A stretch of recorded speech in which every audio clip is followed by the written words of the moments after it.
好，我们早1分钟开始。老范晚上好啊，你晚上好。哪吒在美国这周3才上映，跑去看了场 IMAX，真的很好看。是的，这个确实是非常棒的。很好奇老范对国产影视剧是什么观点？老范看来很喜欢哪吒，但是对《漫长的季节》这样的剧却不感兴趣。是的，国产剧基本上都是不看的，这个太慢。而且怎么说呢，有点太矫揉造作了，还是比较喜欢看美剧。我附近的 AMC24屏幕电影院似乎没有哪吒2 IMAX，只有 Real D 3D 和普通荧幕。排片最多的是美国队长 IMAX 3D IMAX 杜比，什么都排了啊。字幕各种版本都有。是的，美国队长这个肯定还是美国人比较喜欢的片子呗。简体字啊，对，这个我已经看过了。坐等啊，我们马上开始。漫长的季节不错，这个还是有点怎么说呢，就是没工夫看这个东西。对，好，然后我们准备开始今天的节目。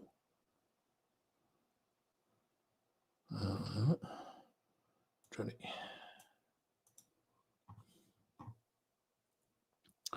提前1分钟，对。好，我们今天呢2个话题，第一个话题是 DeepSeek 鲶鱼搅浑了水，GPT-5也来了，百度也免费还开源了，对吧？这个后边该怎么办？第二个话题呢是京东也要开始去做外卖了，美团怕了没有？今天讲这样2个话题。我们现在开始讲第一个故事。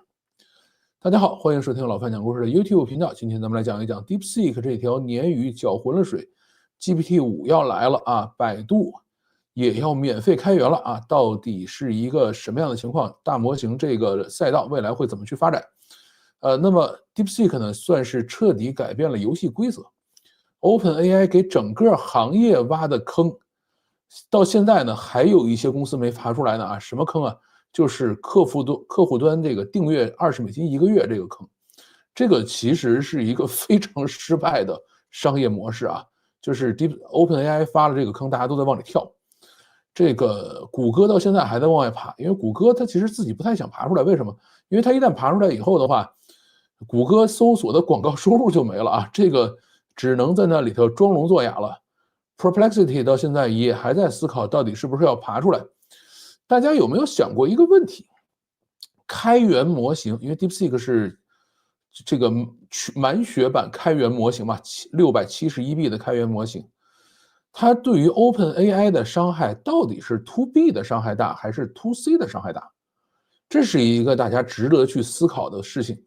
虽然现在 DeepSeek 在很多的 C 端，对吧，有非常大的影响力，就是很多的个人去下载这个东西去用去，对吧？每一个人都说，哎呀，我怎么去用 DeepSeek？但其实真正的开源模型影响最大的是 B 端，对吧？我这是一个自己的公司啊，我是一个这个政府项目或者是一个什么样的这个商业相关的事情，那么我要去使用大模型的时候，一定是会优先去选择这种完全可控的开源模型，而不是说我去用人家的这个闭源的买人家那个 API 啊或者什么这个东西啊，这个肯定是差异非常非常巨大的。因为你一旦是有开源模型的话，你就可以选择完全私有部署啊，我自己买台服务器往里装就完了。现在中国卖的特别好的就是叫DeepSeek 一体机啊。什么叫 DeepSeek 一体机？就是它一个机器里边给你塞满了，比如说8块或者16块升腾910啊，这是华为的这个算力卡，然后呢，可以把 DeepSeek 671B 的这样的模型直接塞进去，就是一台机器搞定。但是这个机器很贵啊，这一台机器大概是300-400万人民币啊，就是好几百万啊，这个挺贵的。但很多的这个大企业说这个可以啊，我们愿意去花这个钱，对吧？这个中国的那些大企业，特别是央国企，他们花这种钱还是蛮开心的啊。花完了以后，这个华为就可以发挥他们比较擅长的事情，对对吧？做这种 to B 销售，做大客户销售啊，这个剩下的这个我们就不能细说了，对吧？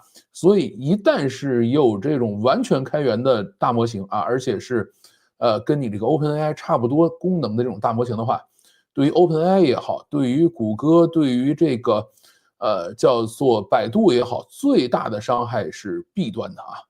然后 C 端的，其实你说有伤害吗？有啊，但是 C 端的人呢，主要是凑个热闹，对吧？我们上去看一下就可以了，发现哎慢了吧唧不太好使，那就跑掉了啊，也就这样了啊。但是 B 端真的是差异很大。那么现在大家都已经开始动起来了啊，这个谷歌的 Gemini 2.0 Pro 已经发出来了，而且谷歌 Gemini 2.0啊，就是 Flashlight 什么一大堆的版本出来，那是真便宜啊，而且是比 DeepSeek 还便宜的一个价格。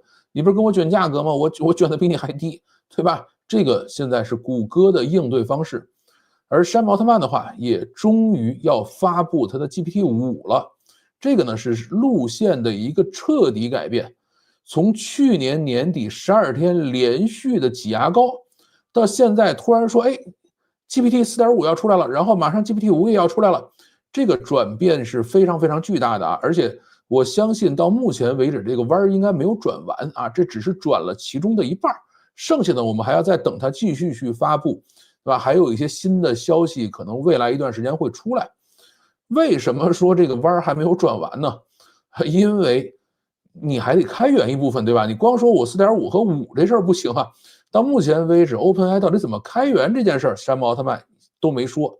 对吧？这个肯定是有问题的，而且山姆奥特曼也好 ，OpenAI 也好，现在已经开始有流量焦虑了，就是他们的流量到顶了，靠自然增长涨不上去了，所以他们1400万美金跑到超级版去打广告去了，对吧？这个是他们已经是等于进入到下一个阶段了啊，原来就是我自然增长就涨上去就完了啊，现在涨不动了。而且呢，除了出4.5和5之外，还要求什么呢？就是他还说了，我们要开放全部的功能给免费用户使用啊，不用再去说一定要交钱了啊，这个是非常大的变化。就是你甭管是 GPT 4.5还是 GPT-5，什么搜索啊，什么各种的什么生成图片这个东西，免费用户都可以用起来啊，这个是真的要革自己的命的路子了啊。那么 GPT-4o 以后啊，其实再往后发展这个事儿本身是挺难的，就是普通的这种对话模型。在 GPT-4o 出来以后，我们就做过这个结论。其实 GPT-4到4o 之间主要增加的东西是什么？是语音的部分，是多模态的部分，是这个叫做高级语音功能，对吧？多了这样的一个东西，为什么涨不上去呢？原因就是你再往上涨，大家其实没法欣赏了。那么现在马上要跟大家见面的 GPT 4.5啊，就是说未来几周就会见面，对吧？那么4.5代表的是什么意思？有提升，但是呢，提升又不够大，对吧？所以它的名字叫4.5。因为越往后发展，这个提升就越难被普通大众所感知，对吧？你说我今天去跟一个这个出租车司机聊个天，哎，聊得还挺开心。待会儿你在这儿给我做一个博士啊，然后我跟他聊天，发现聊不到一块儿去，对吧？人家说什么我不懂，然后我说什么，人家都是像看傻子一样看着我。那这个事儿肯定是没法整，因为你 GPT 这种东西从4到4.5或者到5，你变得更聪明了以后，是不是就是我说点什么，然后对面都像看傻子一样看着我呢？这个就会很痛苦啊。而且加入搜索以后的话，其实对于大模型本身就没有那么高的要求了，对吧？加上搜索以后，就是它只要把这个我们的内容通过互联网搜索以后，然后再去进行一个总结归纳的话，它对于模型本身的能力要求其实已经下降了啊。还有一个问题是什么？就是越聪明的模型，对于安全和对齐就越费劲。我还记得在 GPT 3.5出来的时候，他们就说我们这个模型其实训出来1年多了啊。那这1年多干嘛呢？就是不停的再去做对齐啊，做安全性的这种防护啊，不能让人去攻破它呀，对吧？而且发出来以后还不停的有人上来说我奶奶告诉我怎么样啊，或者是那个我做了个梦造原子弹了什么，还不停的去绕它，对吧？那绕了这么多年了以后，肯定是攒的各种各样的防越狱的手段越来越多。那么现在 GPT 4.5可能早就训练出来，也许已经有个1年或者是大半年的时间都已经出来了。对吧？但是它就为什么没有办法把它拿出来，就是没法去搞定这个安全措施。原来可能还要再去蘑菇很长时间，内部才能达成一致，说我们把它放出来。现在 DeepSeek 来了以后，说算了，不用费劲了啊，这个咱们拿出去用吧，对吧？其实，在 Llama 出来的时候 ，OpenAI 这帮人就应该想明白了啊，就是你在这个时候再把它拿出来去做这个那么安全，其实意义不大，因为有开源的，对吧？你再做的再安全都没有什么意义。DeepSeek 在这方面，就是在安全跟对齐这方面呢，有点像拼多多的商品啊。原来很多人说 DeepSeek 是 AI 界的拼多多，这个是有道理的。拼多多的商品有什么特点啊？能用啊，这个东西不是说不能用，能用，便宜，但是安全性跟稳定性呢就没有那么讲究，对吧？你去拿 DeepSeek，特别是 DeepSeek 的 API，你去让它，基本上是百无禁忌的一个模型放在那里，对吧？那你说这个大模型这样百无禁忌，它有问题啊？你万一对吧，说点这个不该说的怎么办？但是你想想，我们今天，相当于雇了个人在家里干活，对吧？那么我们希望这个人的道德标准是由我们掌握的，而不是由 DeepSeek 或者 OpenAI 由对方来掌握的。这个还是，我觉得宁肯找一个百无禁忌的人回来，我们重新给他立规矩，对吧？也不要说，已经训练好了一个这个道德规范再进我们家来啊，这个还是有区别的。而且现在呢，这个大模型安全性这一块事儿啊，大家都还在摸索，就是谁也没有搞明白到底怎么能够让大模型彻底安全下来，对吧？这个事儿大家都在练。现在就是一抓就死，一放就乱的这么一个状态。DeepSeek 就属于彻底乱在了啊。然后像 Cloud 呀，像这个 OpenAI 都属于抓的相对来说比较死的。对，但是我觉得对于很多 To B， 就是自己可以去做这个开发的这些用户来说，说这个，我自己把握啊，你不要指手画脚。那么 DeepSeek，不是 DeepSeek，就是 GPT 4.5，这个呢，应该就是 OpenAI 的最后一个对话模型了啊，再往后不做了，再往后的所有方向都是向 O 系列，也就是推理模型的方向前进了。那么 GPT-5是什么啊？GPT-5其实是不用太期待的一个东西啊，它呢应该会在几周或者几个月之后发布。这个名字呢应该是逼出来的，就是如果没有人逼它，我估计它也就不叫 GPT-5了，可能死 GPT 4.5发完就完事儿了，对吧？接着做 O3、O4、O5就这么发下去了啊。那现在不行了啊，要改方向啊，新的方向就是 GPT-5。那这个名字到底是什么意思呢？就是它其实 GPT-5不是一个模型啊，它是一个 AI agent 的聚合器，对吧？它后面大量的 O 系列的模型，O1、O3什么样的模型在后头盯着，然后4.5这样的对话模型也在后头盯着。它呢是每一次接到一个问题以后，根据用户的意图来判断，说你到底想干嘛，然后呢再调用不同的模型来解决用户的需求，对吧？很多人使用 OpenAI 以后说很讨厌，说你这个上面有一个叫模型选择器的东西，对吧？你上来以后先要选我到底是用这个4回答问题，4O 回答问题，4O mini 还是用 O1什么 O3用哪个去回答问题，选来选去的很麻烦。对吧？那说现在甭选了啊，我们就统一入口，你就来问我，问完了以后，我替你选啊，然后那个我们来去这个替你去回答就完事儿了啊，你就不用管后边我是怎么调度的了。那么这个呢，算是又一次指明了方向啊。在这个 OpenAI 说这个话之前，或者山姆奥特曼说这个话之前，谷歌呢还是发了一大堆的模型出来，对吧？它那个模型叫Gemini 2.0 Flash、Gemini 2.0 Flash Lite、Gemini 2.0。Pro Gemini 2.0 Flash Thinking 等于是这个系列的模型出了一堆，对吧？那么 OpenAI 说别费劲啊，咱们统一接口，而且呢，所有功能都统一放在一起，对吧？像去年其实我讲过好多次，什么就 OpenAI 这个模型不支持上传图片，那个模型不支持搜索，再了一个模型不支持什么 Canvas， 就是那种画板，对吧？每一个都是这个很别扭，让你用的时候。对吧？现在说，哎，都有啊。GPT-5所有的这些功能，什么搜索、高级语音、多模态生成和识别，对吧？生成视频、生成音频，然后这个图片识别什么这些东西啊，包括文件上传，这个 Canvas 啊，统统都放在一起，就是你就不用管它后边到底是谁了，我给你搁一块完事儿了啊。这个还是非常棒的一个事情啊。所有免费用户都可以使用全部的功能。那你说还有没有人付费呢？这个付费用户是可以根据付费的情况获得更聪明的回答啊，或者是更多步骤的回复。当然，这个效果怎么样呢？我觉得还有待观察。我现在感觉 OpenAI 又在给大家挖坑了啊！就前面它这个1个月$20，我就觉得是个大坑。然后这个免费用户获得这个比较笨的回答，这个付费用户获得比较聪明的回答这件事儿，我觉得被人歧视了啊！总觉得这个浑身不舒服这个感觉。当然了，我现在已经准备要退订它了啊，1个月$20这个。可能等到 GPT-5出来的时候我就退订了啊，这个反正免费用户都可以用嘛。那么以后呢，就是有钱人获得更聪明的 AI 服务，穷人的话面对的就是敷衍了事的扑克脸了。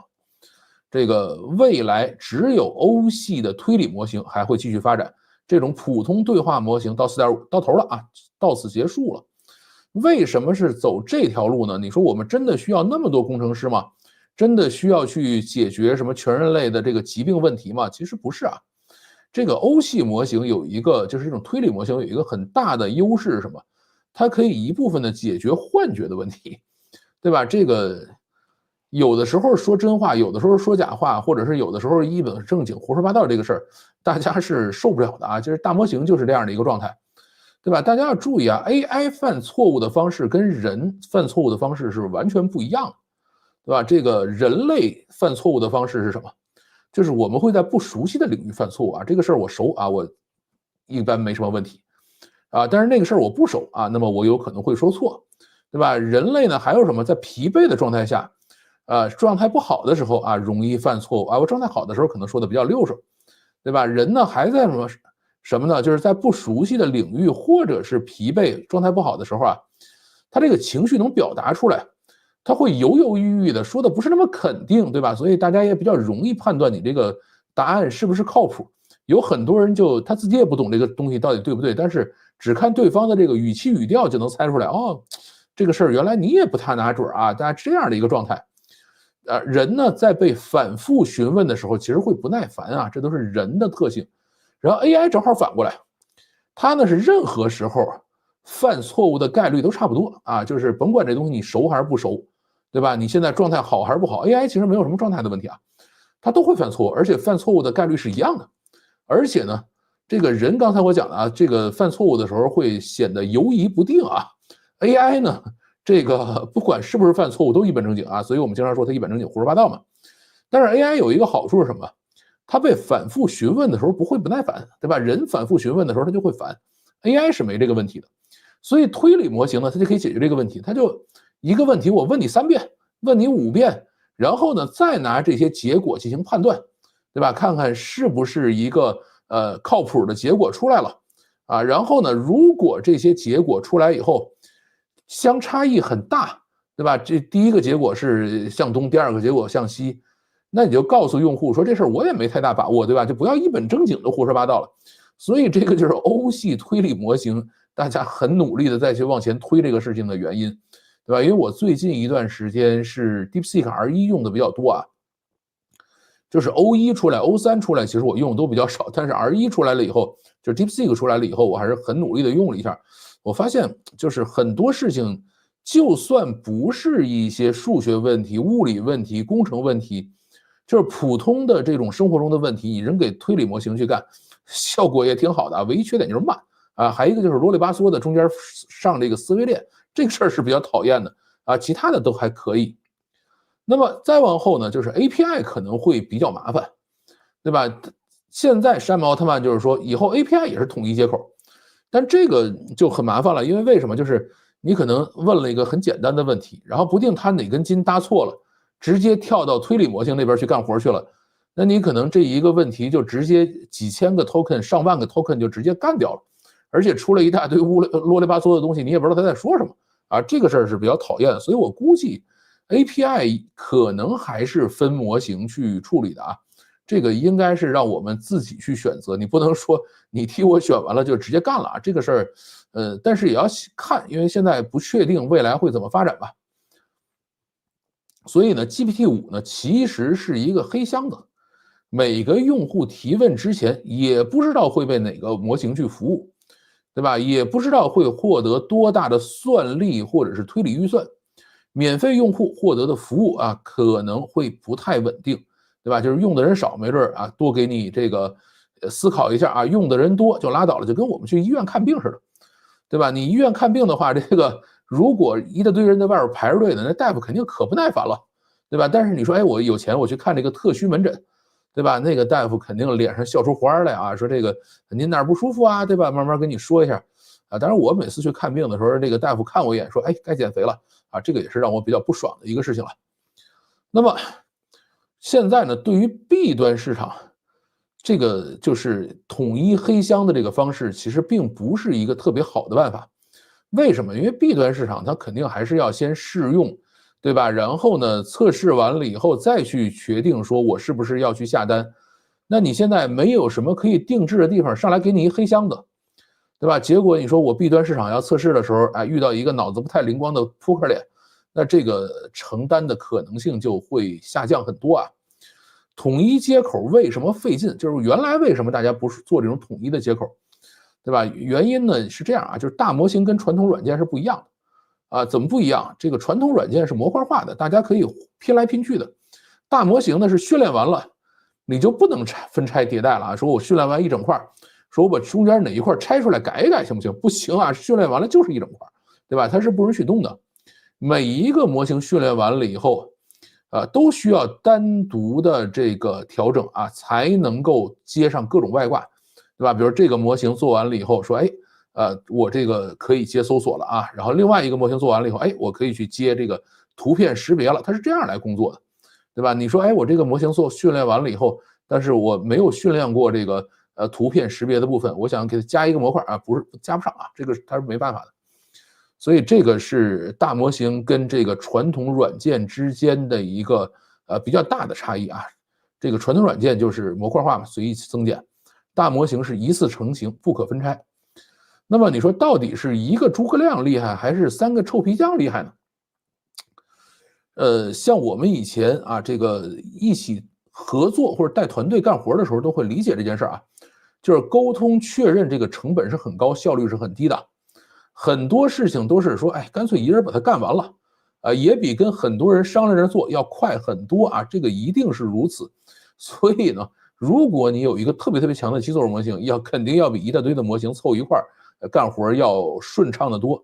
大模型之间的配合呢，其实更像是一堆人商量着干活，对吧？它不像是这个传统的一大堆的软件模块，你可以拼来装、拼来切去的是这样啊，它这个还是有很大差别的。就是为什么原来没有统一接口，大家都是一大堆的模型让你去选啊，这个是有原因的。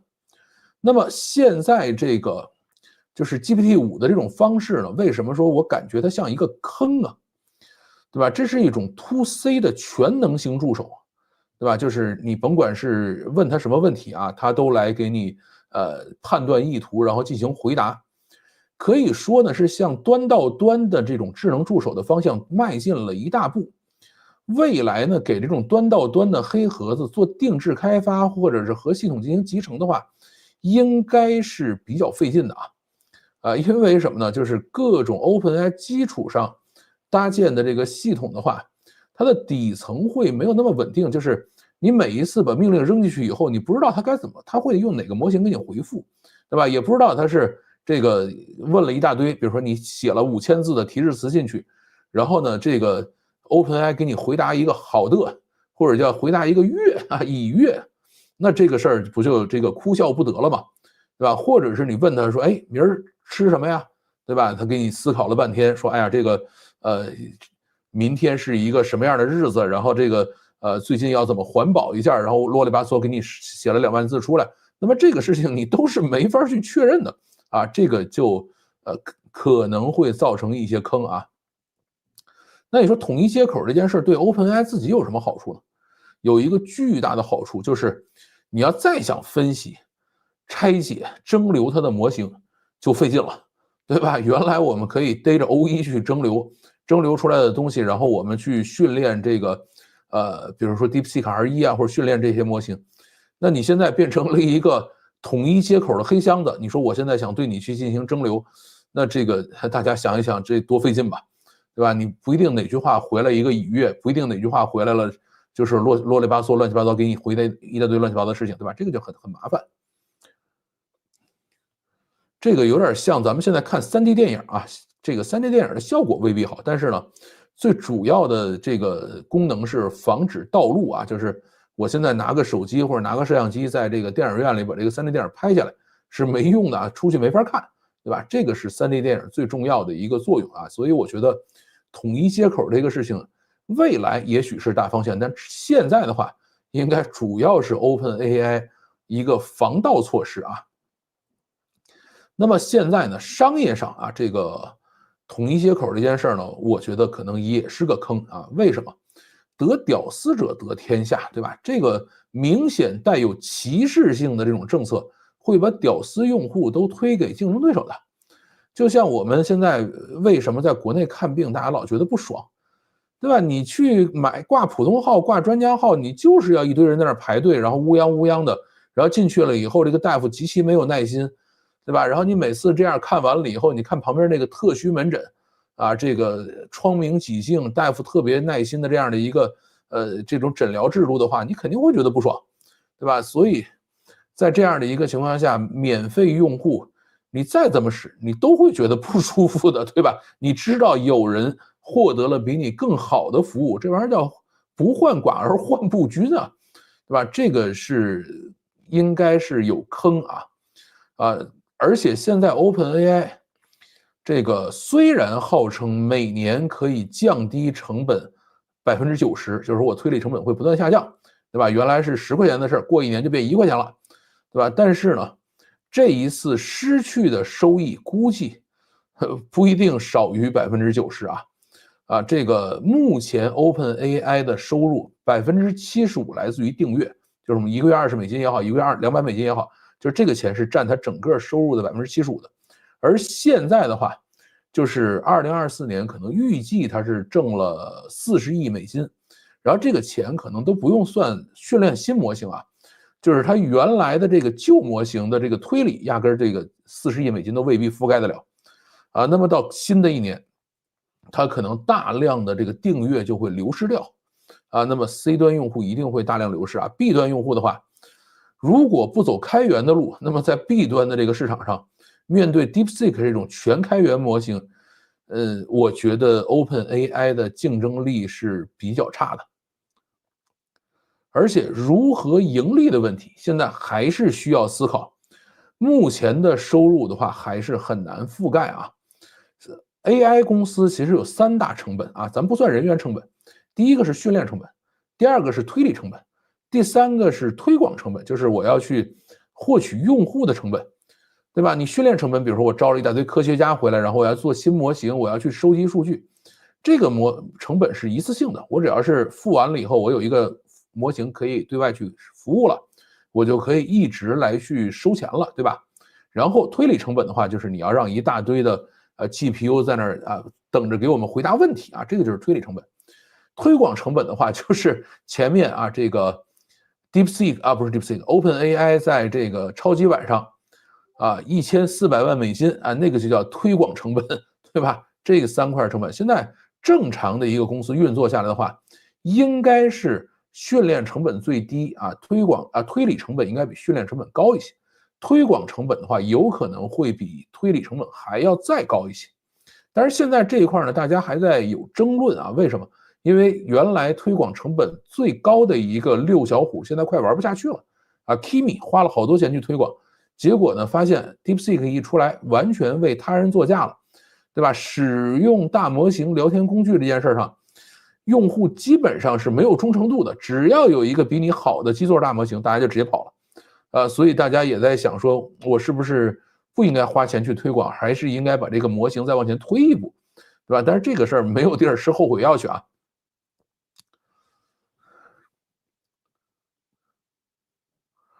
后面的话，这个我估计 OpenAI 还会有比较大的调整，对吧？应该会开源一部分东西出来。你如果不开源的话，对于 To B 市场是基本上没有办法的。那么说完 OpenAI 以后呢，咱们再讲讲李彦宏同学啊，那真的给大家演绎了一下什么叫唾面自干，对吧？文心一言啊，不但要免费，还要开源。李彦宏呢，就属于被 OpenAI 忽悠瘸了的那个啊，上来就开始收费，什么都不行啊。这个文心一言还比较烂的时候，就找人去收钱，而且呢1个月是50多块钱，很贵的这个玩意儿，在中国对吧？那么肯定是带坑里的，当然这个坑肯定也是他自己愿意跳的嘛。搜索引擎嘛都是这样，因为它后边还有这个搜索广告收入，对吧？你一旦是这个免费让人用搜索，免费让人用这个东西，那你这个搜索广告收入就没有了啊。所以这个李彦宏就跳到这个坑里去了。如果模型还没有遥遥领先就开始收费的话，那用户肯定是很反感的嘛。他现在到底有多少人订阅了他这个叫做什么文心一言啊 4.0 版本啊？我也不知道，反正我是从来没有用过，也从来没有订过。现在的话，直接就是180度大转弯啊，这个现在就是直接180度大转弯了。文心一言全部的模型都免费，而且直接开放深度搜索功能啊，你就可以直接进去搜了。这个，而且呢，带有搜索功能的其实是叫文心一言 4.0 Turbo 这个版本啊，带有搜索。所有带搜索功能的这个叫做什么呢？大模型一般都是有什么 Turbo 啊、Lite 呀。或者是这个就是这种快速的 Flash 呀，有这样的这种标签在上的，就是它实际上是一个中量级的，或者这个我估计可能也就是30B 啊，或者是70B 这样的一个模型，绝不可能是那种几百 B 的模型，对吧？这是文心一言 4.0 Turbo 的一个版本。那么它准备呢，在未来几个月陆续的发布4.5版本啊，它到底是陆续发布，还是直接向 OpenAI 学习整一个统一接口出来，现在还不确定。而且呢，讲到6月30号啊，4.5版本就要开源啊，但是呢，具体4.5版本有几个版本，开源哪些，不开源哪些，到现在都没有说啊。另外呢，在让人失望这件事上，百度是从来没有让人失望过。我看到新闻以后就好开心的，赶快跑到百度去用一下呗，对吧？结果告诉你说不行啊，你现在还用不了，你要收费。我说不是免费了吗？他说对。我们从4月1号才开始免费的，那天是愚人节啊，我们要从愚人节那天开始免费啊。这个我觉得为什么会有这么傲慢的人，对吧？我们是穷啊，这个没什么问题。那你这个免费了就要在愚人节啊嘲笑我是傻瓜，然后在那天给我来用。今天我上去看了还要求付费啊。据说最近一段时间啊，百度在开会研究怎么退款，因为有些人直接订了1年的，对吧？那你没有用掉的这个部分是要给人退钱的。那么未来到底会不会做统一模型的入口啊？这个还有待来去看。百度这条路会更加的难走啊？为什么呢？就是主要是搜索收入啊，因为一旦大家转型了，说我们以后都去用这个 AI 搜索了，那百度的这个搜索广告收入就没了。这个现在根本就没有办法填补这块空白，就算是我们。现在根本就没有办法去填补这块空白啊！就算是我们去交这个每个月的使用费，它挣的点钱也绝对弥补不了这个搜索引擎的或者搜索广告的这个收入啊，根本就顶不住。所以一旦是流量流向了这个免费的百度文心一言深度搜索功能的话，百度的命根子就断了啊！新的收入根本弥补不了啊！谷歌其实也面临同样的问题。谷歌的处理方式是什么呢？到现在为止 ，Gemini 还是在收费啊，就是你 Gemini 的客户端啊还收费，但是呢 ，AI Studio 点这个 Google.com 就是 Gemini 的这个程序员网站，大量的模型是可以免费使用的，对吧？最新的模型都在那里使，所以谷歌是非常矛盾的啊，这没有办法。这个通过这个 Gemini 调用谷歌搜索这个功能是可以的，但是好像是2毛钱人民币一次啊，这个我原来算过，具体是1毛多钱还是2毛多钱，我想不起来了。反正你调一次就要给钱，调一次就要给钱。这个到底是不是未来的方式不好说啊，大家也还在摸索。然后 Grok 3和这个 Llama 4应该是在未来几周都会出来，所以我估计呢，2月和3月份应该会非常非常热闹，也就是这个GPT 4.5啊 ，Grok 3啊，Llama 4这些啊大家所期待的大模型都会出来。应该是 Grok 应该也是啊 ，Grok 3 Llama 4对。现在还有人说这个 Cloud 也快出4了啊，这个事儿现在大家也在期待，看看他们到底能够做出一个什么样的东西出来。未来的模型市场会向什么样的方向发展呢？其实核心的问题到现在为止依然没解决掉。什么是核心问题？就是大模型到底咋挣钱啊？这个事情其实到目前为止谁也没想明白，特别是 C 端的钱到底怎么把它挣回来？因为 B 端的钱，你一旦有这个彻底开源免费的版本了，这个 B 端的钱就基本上跟大模型公司没关系了，后边的就是系统集成公司该去挣这个钱了，对吧？因为我们现在已经都有开源免费的大模型了啊，我们只要用这个大模型就可以了，对吧？那么剩下的就是我们去买这个几百万一台的这个一体机啊，这个叫 DeepSeek R1一体机，买的过程中呢，没准还可以有一些回扣，有一些这个喜闻乐见的这个钱可以跑一跑，对吧？剩下的跟他们没关系了。那么剩下能够挣的钱就是 C 端的钱。那么 C 端到底咋挣钱啊？是这个广告费吗？还是做电商呢？还是做直播带货？还是做什么？所以现在大家都没想明白啊，这个还是需要未来一段时间大家去思考。原来这个 OpenAI 想的这条路啊，现在我觉得，现在 OpenAI 在往后退，百度也在往后退，但是OpenAI 想的这个方式就是给这个免费用户用笨一点的模型，给这个付费用户用聪明一点的模型这件事呢，反正我觉得这是 OpenAI 为整个行业挖的下一个坑啊，这个大家拭目以待。等这个事情开始跑起来以后，咱们看看效果到底怎么样。啊，这就是我们今天的第一个故事啊，鲶鱼已经来了啊，所有的鱼都得动起来，甭管你乐意不乐意啊。DeepSeek 来了啊，所有的人啊就不要再想着在 To B 这块能够大捞特捞了啊，这个好好的去这个卖硬件啊，这个收回扣，然后去用 DeepSeek 就完了，然后大家好好想。在 To C 这一块怎么去寻找新的商业机会和商业模式，才是大家需要去思考的问题。好啊，这就是我们今天的第一个故事。看看这个大家在说什么。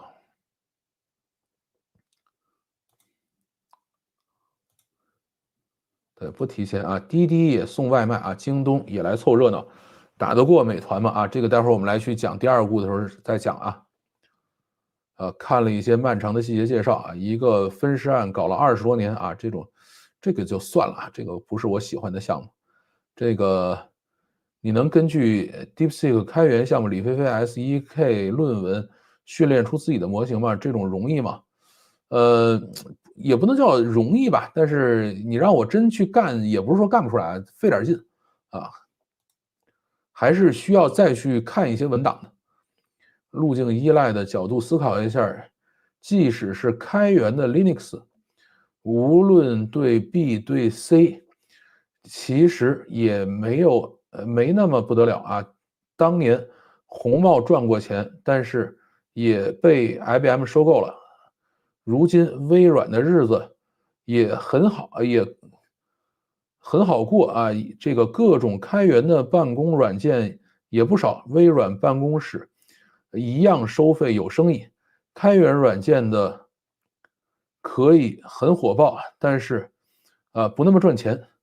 这个卡尔加属，你看看你自己写这话，对吧？你自己思考一下，其实正好证明了我的这个论点。Linux 主要谁用了？主要是 To B 了，对吧？服务端都是它。然后现在还有谁用 Windows Server 吗？很少了。然后 Windows 这种闭源软件、这种收费软件都是谁在用？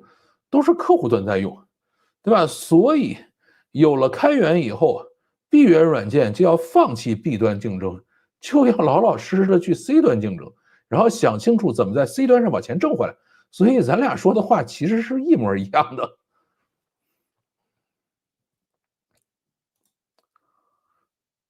本机常用32B 模型吗？需要多少内存？我32B 模型属于能跑啊，但是很少用，因为那个效果实在是很烂。就是当你习惯了671B 以后，你就完全无法忍受32B。DeepSeek 最终大概率会死在国内，其实不会了，因为这个事情已经拦不住了，它开源了，全世界都在拿着用了，对吧？你就当前这个版本，大家就可以使，而且现在，OpenR1，对吧？现在也在上 OpenR1，就是，由这个叫做谁呢？由这个 Hugging Face 啊，这个其实也是个法国公司，他们呢在用这个 DeepSeek 的论文啊，用 DeepSeek 的这个架构。然后重新去找这个数据集，按照这个方式重新训练的一个东西。现在的这个 OpenR1的这个排名也在稳步的在往上走。你既然问训练出自己的模型这个问题，那么对你来说大概率不容易啊。这是说的上面那个哈，对。浏览器当年也是开源闭源，好像很不得了。后来明白了，其实浏览器没啥大生意。这个正好说反了啊，浏览器是个很大很大的生意啊。为什么谷歌被反垄断调查，最后要求他拆 Chrome 啊，没有要求他拆别的东西？你就知道浏览器是一个多么大的生意。只是呢，这个钱不是直接收的而已。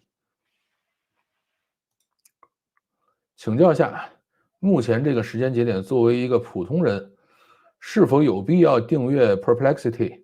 这个我不知道你的对普通人的定义是什么，对吧？你的普通人定义，比如说我不是程序员，但是呢，我也经常需要写报告，需要去做各种的深度研究，那你可能就应该去定一个。你说我每天就是看看八卦、刷刷抖音就可以了，那个就不需要了，对吧？靠推荐算法直接给你推这个东西灌进来就完事儿了。来了，点赞啊！你们都点赞了没？GPT 缺点是没有上下文能力啊，和过去问题联系的能力。DeepSeek 有这个差别，我感觉最大。没有啊，GPT 也是有上下文的呀，而且 GPT 还有这个长期记忆。现在 Gemini 也在出这个长期记忆，就是说，你跟他聊完了以后，他会记住，然后下一次你问他说，哎，我上次跟你讲什么什么事儿，他还能给你拎出来啊。这个还是有比较有趣的一个玩法的，就是你现在到这个 ChatGPT 里头去，然后呢，你问他说你觉得我是一个什么样的人啊？对吧？然后你就觉得心情很好啊，因为他会夸你的。对，这个我在我们社区里头应该发了一个帖子，就是我去问 GPT 我是一个什么样的人啊？我后来还去这个什么呢？上这个 Grok 啊，就是这个X 里边啊，去问他说你觉得我是一个什么样的人啊？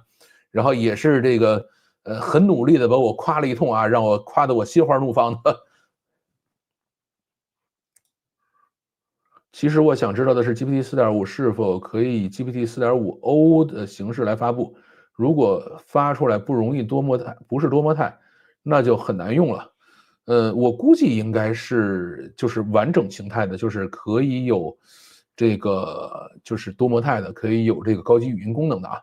而且未来的话，到 GPT 5的时候，我估计也就是到年中吧，应该就是都统一了啊，所有的功能都有。Perplexity 搜东西做总结很不错啊，他们部署 R1之后更是如虎添翼，是这样的。下午刚看了 Indigo 转发的播客，采访谷歌工程师 Jeff Dan 和这个谁的啊，讲更加模块化、可扩展的有机模型。其实啊，这个是扯淡的。这个怎么说呢？什么叫有机模型？就是你训练了一大堆小模型。然后训练一大堆小模型，完了想办法用这个工作流啊，或者用一些这个流程规划的方式，让他们一起来工作。但是呢，这个小模型就是没有大模型好使，对吧？这个我觉得差的真的是很远。即使是70B 的模型，跟这种671B 的或者是GPT-4O 这样的这种大型模型比起来，就完全不是一个量级的。对吧？这个小模型有点像什么？小模型有点像这个上了3天培训的这个客服，对吧？大模型可能就真的是了解过去未来、了解为什么的这些博士了，对吧？这个还是有挺大差别的。现在好一些多模型协同输出的结果无法收敛，而且维护迭代成本很高。对它，就是你多个东西出来以后，因为每一个模型出来的结果都是不可预期的，就是不可控的。你最后把它凑在一起以后的话，就很麻烦啊，非常的麻烦。请教一下你的3D 头像，Midjourney 画的，Midjourney 画的。现在 Gemini 怎么办？还能抢救吗？这个我觉得谷歌以它自己的这个叫什么来着，就是流量来说，还是可以玩一阵的。特别是它还有 Google Workspace，有 Gmail，对吧？它可以跟这些东西结合起来，应该还是可以跟 OpenAI 打一打。OpenAI 的话，就需要自己整个建立出完整的体系了。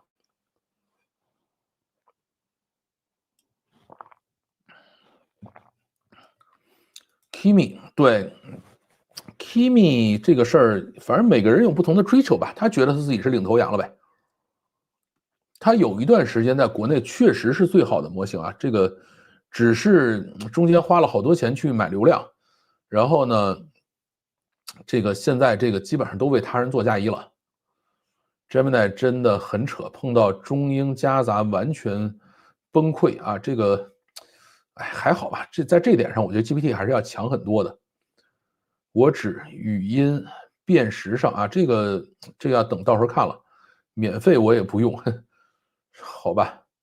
愚人节啊，大爷玩玩咱，这个是啊，这个是百度，就是4月1号才免费啊，这个我觉得真的是挺二的。我现在只用 GPT、豆包和 DeepSeek，对，这个我准备回头录一个小视频，真正怎么满血使用 DeepSeek 啊，这个回头可以让大家好好学习一下。话说现在大模型为什么还不加入广告？问个问题，看个15秒广告给答案，这个这个你要去问 OpenAI 啊，而且这样用完了以后，它的流量可能直接就崩掉了。Gemini 的使用体验很好啊，我就比较讨厌使用 Gemini。这个参考一下之前老范的视频，讲了 ChatGPT 的输出结果。现在看到的收费模式大概就是结果里面插链接，不过脱离了具体的消费场景，这种广告转化率简直不要太低啊！这个事儿，我感觉广告转化率低不可怕，如果广告转化率特别高，这种才吓人呢。对吧？它相当于是说什么你就买什么，他说什么你都信，这个就很恐怖了。这个 AI 当然是靠机器人赚钱，这个机器人还要再等一等啊。谷歌搜索现在头一条是 AI 总结，哎，不是吧？我今天还搜了一下，我专门去看，好像至少在我这儿还不是这样的，都是结果。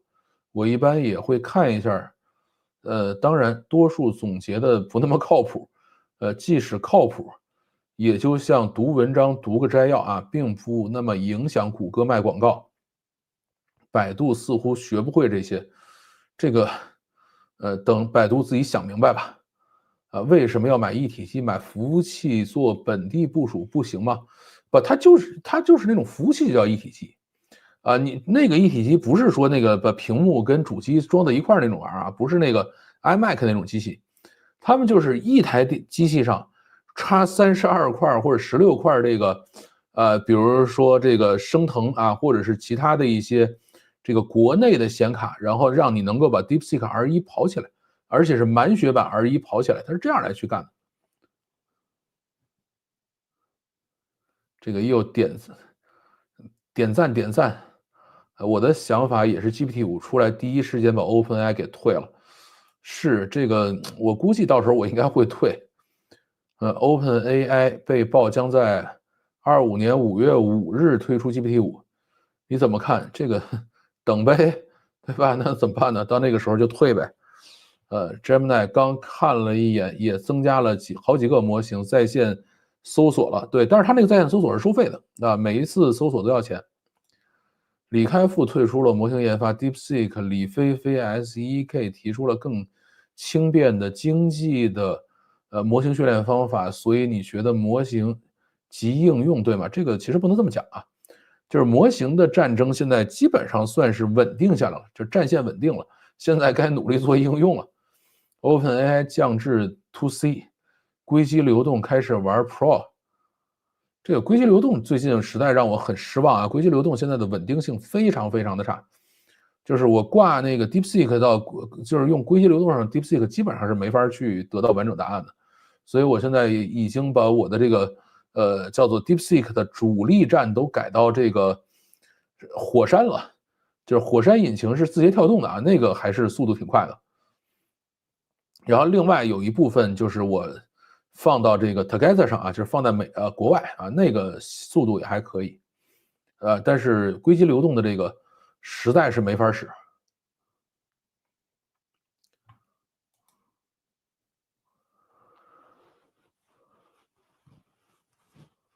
中国的开源早就在免费模式上取得成功了，这个还是要讲开源跟免费是两个概念啊，并不是说开源都免费。百度咋样？百度，哎，让它继续给我们带来欢乐吧。百度老范怎么看待川普说台积电偷走美国芯片制造业？这个要求台积电跟英特尔合并，是不是台积电要变成美积电了？那是台积电需要去思考的问题啊，我觉得挺难的啊。这个叫橘生淮南为橘，橘生淮北为枳，对吧？台积电呢也尝试在美国建厂，在那儿去生产，据说现在已经开始生产芯片出来了，但是成本高的一塌糊涂，对吧？不停的往那儿调人，不停的被人挖，这个慢慢来吧。美塔说手里头有些模型不敢发布，太危险。我估计还是在对齐上没有对好。申花是冠军什么意思？川普似乎是要求所有制造业回流美国，台湾要被掏空了啊！这个掏不空，美国制造的成本还是很高的，就算加上关税，美国制造的成本也还是很高。R1自来水直接来了全世界的流量，直接来了全世界的流量啊！6减1小龙，羡慕的流下了悲伤的口水。是的，百度文心模型从收费开始直接调入国内 AI 第2梯队了，他就从来没进过第1梯队，真的太政治正确了。是的，就是我去看了万斯那个演讲啊，上头讲了说啊，你把这个华盛顿画成了个黑人啊，然后让这个一战的士兵都变成女的，这个实际上说的就是谷歌，对吧？这个我觉得谷歌这几年是被这个政治正确给玩废了。百度在搜索结果里显示摘要早就有了啊，这个因为我很少用百度，不知道。我和老范们说的不一样，微软视窗服务器现在还有很多公司在用，大国不是不用是另外一个话题。Linux 当年也搞过很多开源 to C 个人桌面版本，也都没有流行起来啊。老范也是付钱的在用苹果的 iOS 啊，这个它是这样的啊，就是现在，哎，现在的我看看啊，这个 Windows Server 最新的版本是多少啊？因为我是这个好久不用这个东西了，我怎么没印象里 Windows Server 最新的还在出呢？Windows Server 最新，最新是什么版本？让我去查一下啊。Windows Server 最新的一个版本是 Windows Server 2022啊，这个最短期的服务通道版本是有2024，就这个版本还在出，但是呢，怎么说呢？我的感觉是，现在可能有一些小的这个公司里边装一台服务器是会用 Windows Server，但是所有云端的，就是你现在看，比如亚马逊云，你别说亚马逊云，微软云。微软云上好像有 Windows Server，我忘了啊，因为我登上去试过，但是谁在微软云上用 Windows Server 呢？对吧？它不也都是 Linux 吗？对吧？这个，所以现在 To B 的基本上你还是要在云端跑，就算是你办公室里头有服务器的话，也需要跟云端的服务器去做配合，就是过一段时间可能会牵上去，所以你真整一个 Windows Server 没法整的，对吧？这个真的没有任何意义。Linux 的这个客户端版的话是折腾过啊，确实折腾不起来，这个很费劲。我原来还用过一段时间这个乌班图的那个桌面版啊，这个可费劲了。Gemini 审核非常严格，稍微有点敏感话题就撤回回答啊，包括种族方面、技术方面、政治方面的。你像我们用 Gemini 的 API，对吧？它倒是都能给你回答，但是呢，它经常在你的回答后边给你加一惊叹号，就是在 aistudio.google.com 上，它会告诉你说这个东西已经很危险了啊。这我估计就是在AI Studio 的这个里边去加惊叹号的答案，你在 Gemini 的客户端上就直接都给你吞了。我下了一堆本地部署的，然后整天让他们写这个小说啊，我也是服了我自己了。哎，真没必要。你需要这东西，你就直接让那个 DeepSeek 给你写就完事儿了啊，那个比本地的那个还肆无忌惮。AI 教父李开复其实是美国人啊，不是啊，他不是台湾人吗？这个教母李飞飞是美国人啊，他应该是入美国籍了。然后，但是李开复现在应该是台湾籍。中美 AI 争霸哪家强，到底谁会胜出？怎么看？其实我觉得可能到未来，就不是中美什么事儿了，就是全人类在跟 AI 对抗了，对吧？现在大家都是还盯着自己的一亩三分地儿，盯着自己手里的一些权利，其实是没有任何意义的啊。北京不过情人节吗？什么时候是情人节？哎呦，今天是情人节，好吧，你们都陪我一起过情人节吧。退订 GPT 以后，之前的记忆会消失吗？应该不会，应该不会，就是它还会记在里面，对吧？因为它只要告诉你说我没有给你忘掉，你就万一以后还订呢，它得把这念想给你留着呀，对吧？大模型各种应用不能收费，流量上去了，通过人们广泛的应用创造的这个智能体，图片、视频可以卖。这块现在我估计都卖不了，最后能卖的应该还是流量。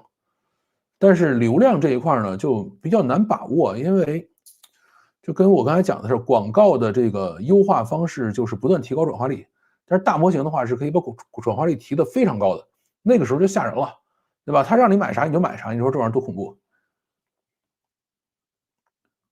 我怀疑我的人品有问题，OpenAI 又把我 block 了啊！这个我觉得是你梯子有问题，你这个梯子的这个姿势不对。哎，Grok 我最近怎么就吊不起来了？就是我最近使用 Grok 都是这个，就是它 API 直接就不工作了，就是 GROQ 这个东西就完全不动了。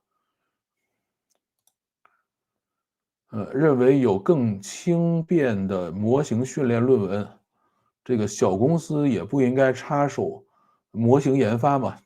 这个你折腾它干嘛呢？对吧？你如果能用大的，就尽量用大的。啊，什么时候用小的？就是你今天要做嵌入式设备了，你没法联网了，你再去研究用小的事情。只要有机会用大的，尽可能用大的。AI 一下18A 芯片，这什么意思？没看懂。这是 R1嘛，RI 模型的效率已经很高了啊，能多模态的话，应该这个什么应用到企业里面去，企业上淘汰好大一部分低端工作了。哎，这个现在已经在淘汰很多工作了。工控系统还是跑 WinServer 的，这个是有的，这个我知道。我们有一些服务器是 WinServer，因为被一些系统绑架了数据库，用的 SQL Server 是吧？这个就很麻烦啊。情人节快乐啊！大家都情人节快乐。我用 ChatGPT 问企鹅财报，用中文问他只会搜中文网页，用英文问他只会搜英文网页，都不会整合一下。没有啊，我用中文问他，经常是搜了英文网页，然后翻译给我呀，这个不会有问题的呀。这帮大公司打来打去，其实都没回应真实需求，如何普及到每一个基本场景？反而各种 block 啊，这个我觉得普及到基本场景并不是一个需求，而是要创造新场景。天网要来临了，是的，未来就是天网来临了。你说跟中美有啥关系？这个山姆奥特曼突然表态，愿在 AI 领域和中国合作，即使美国政府不同意，也要全力以赴。这个老范你怎么看 DeepSeek 降维打击，把他们打服了吗？这个我觉得不叫降维打击，把他们打服了呀。这个山姆奥特曼本人呢，还是一个大忽悠啊。这个具体干活不是他干啊，但是这块要看吧。他说是想跟梁文峰见一见，对吧？那么到底怎么个见？见完了能聊出什么事儿来？或者能不能允许他见这个事儿不好说啊。这个硅基流动这公司有意义吗？本来有意义的，我原来特别喜欢用他们家服务，但是最近反正把我气着了。本地部署 DeepSeek 最大的用处是自动洗稿啊，又没 token 限制，又不怕封号，太猛了。反正就是你还是关键是没有 token 限制吧。比如说你自己整了一个服务器，然后一屋子人在那使啊，还是很开心的。这个当然你像这种就是几百万一台机器，可能能够支撑的人数也不会太多。Grok 的这个 Llama 和 DeepSeek 都跑不动。这个它原来的那个 DeepSeek 就是 Grok 上的那个 DeepSeek 是那个 Llama 70B 的微调版本。原来那会儿可快了，我以前能跑的就是你给它发什么问题以后，一回车，然后大概1秒钟还是2秒钟，然后咵一下所有的答案全扔出来。哎呀，但是最近不知道为什么不行了。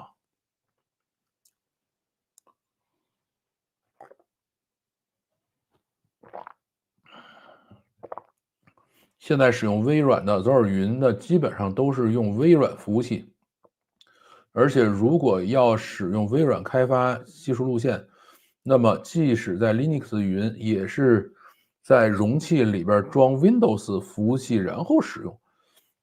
你跑 .NET 吗？我记得 .NET 好像在 Linux 里可以跑吧，我记得是，但是因为我对 .NET 不熟啊，这个事儿我就不知道了，不跟你胡说八道了。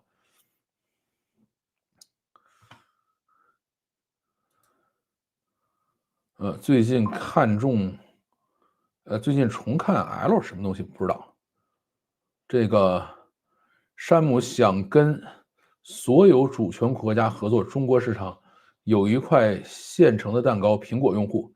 苹果用户在中国以后用通义千问啊，怎么有一个硅谷的人说模型及应用啊？这个有人说他就说呗，对吧？你不能说有人说我哪个硅谷的人说了，我们都要去解释一下，多累啊！这个昨天 API 还能用，今天就趴了。不过前天也是趴的，反正 Grok 是挺怪的，最近网站都起不来了。印度有戏嘛？印度这个我觉得短期内还是挺难的。其实数据库架构不是那么厉害，移植数据库并不是并不是那么挑战啊，大概率是被微软开发线路绑架了 Windows Server。这个我告诉你，数据库也迁移可费劲了，千万别这么想。因为我以前做过数据库迁移，从 Oracle 迁 DB2，里边大量的那个什么这个触发器和那个存储过程，哎呦给我折腾的。那个我当时写了一夏天，就是把各种的 Oracle 存储课程搬到那个DB2 上去，哎呦费劲死了。这个你如果一大堆的那个 SQL Server 的这个存储过程啊什么这些东西的话，你想往这个，比如说你一旦到 Linux 里头 Oracle 或者是这个 PostgreSQL 的话，挺费劲的啊，不是那么容易的。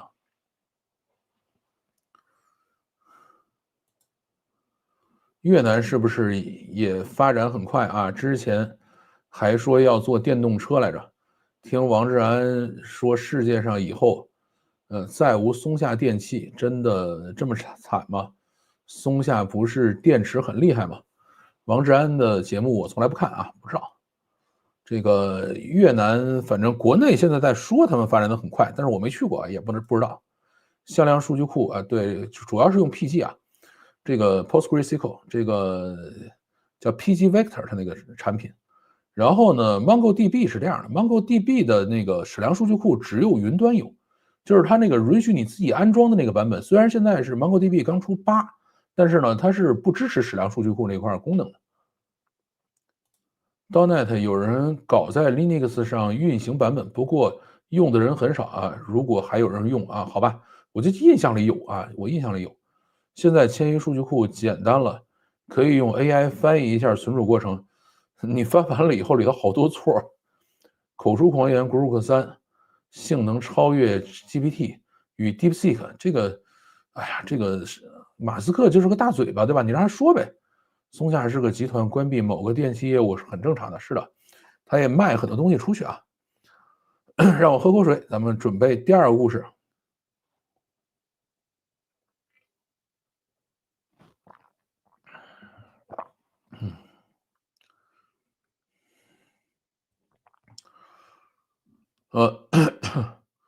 这个京东也要做外卖了啊，美团怕不怕？这是咱们今天的第二个故事啊。刘强东要去做外卖了，2月11号正式开始外卖业务。它呢主要的是要品质堂食餐厅商家来招募。什么意思呢？就是美团上面很多的这个店呀，它是没有堂食的，只做外卖，对吧？它就有可能在一些小的居民区里头，没有任何的门脸，也没有任何的餐桌啊，就是不停的出餐。有很多这样的店是在美团里头卖的。特别是什么呢？就是如果你在国内啊使用美团的时候，你看到那种炒饭店啊，而且它这个炒饭店的名字一般都特别长，这也算是一个风尚啊。就是这些店都是没有门脸啊，就是纯外卖店啊。那个一般他们的名字都叫什么呢？就是押上厨师一生的名誉做的什么什么炒饭店，一般起这种名字。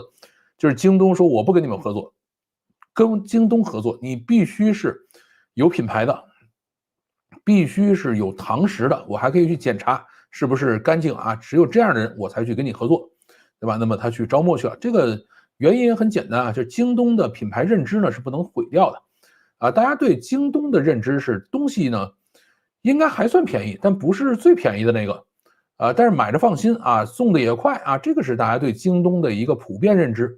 所以呢，他在选择外卖的时候也是啊，我要跟我这个品牌认知相符合的餐厅才可以来参加啊。这个京东的整个配送服务呢，是所有的配送服务里头算是速度最快啊、品质最高的一种配送了。2025年5月1号之前入驻的商家可以免除全年的佣金啊，这个对于这些商家来说还是很有吸引力的一件事情啊。这个要知道啊，这个美团外卖收取这些饭馆是10%到20%的佣金啊，或者叫服务费。这个服务费收了干嘛的呢？就是信息展示、交易支持、客服和技术运维啊，做这样的事情。然后派送的钱实际上是客户出的，就是谁买饭谁要去出这个派送费，对吧？其他的都是这个由商家来出的，就是饭馆要出的。那么京东说5月1号之前你进来，今年的不要了。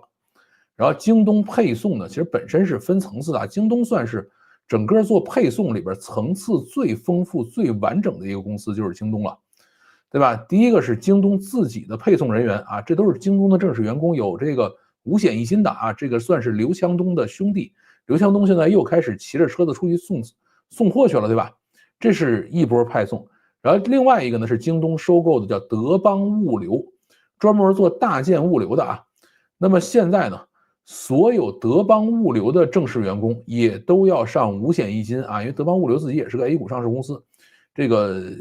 前面刘强东跑到那儿去说，以后你们也都是兄弟了啊，所有的员工通通都要去上五险一金啊，这个是德邦物流。然后还有一个被京东收购或者控制的公司叫什么呢？叫达达快递，它呢是做众包的啊。什么叫众包呢？就是类似于美团那样，快递员很多都是临时工啊，没有全员职工的这个劳动合同，也没有五险一金的啊。